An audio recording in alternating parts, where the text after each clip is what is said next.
கடையில் விற்கிற மாதிரியே நாமளும் ஈஸியாக வீட்டிலேயே தூள் பஜ்ஜி செய்யலாம். அதுக்கு நான் 4 வெங்காயம் நீள நீளமாக கட் பண்ணி வச்சுருக்கேன். கட் பண்ண வெங்காயத்தை இந்த மாதிரி தனித்தனியாக உதுத்து விட்டுக்கோங்க. இதில் 1/4 டீஸ்பூன் உப்பு சேர்த்துக்கோங்க. 4 டேபிள் ஸ்பூன் கடலை மாவு, 3 டேபிள் ஸ்பூன் அரிசி மாவு சேர்த்துக்கோங்க. கொஞ்சமாக பெருங்காயத்தூள் சேர்த்துக்கோங்க. உங்கள் காரத்துக்கு ஏற்ற மாதிரி மிளகாத்தூள் சேர்த்துக்கோங்க. எல்லாத்தையும் சேர்த்து ஒரு வாட்டி நல்லா மிக்ஸ் பண்ணி விடுங்க. கொஞ்சம் கொஞ்சமாக தண்ணி தெளித்து மாவு கெட்டியாக பிசையணும்.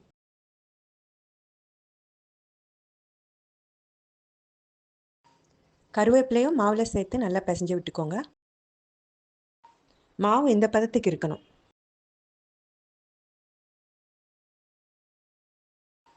ஒரு கடாயில் டீப் ஃப்ரை பண்ணுற அளவுக்கு எண்ணெய் ஊற்றி மாவு கொஞ்சம் கொஞ்சமாக போட்டு டீப் ஃப்ரை பண்ணி எடுத்துக்கோங்க. அவ்வளோதாங்க, கிறிஸ்பியான ஆனியன் தூள் பஜ்ஜி ரெடி.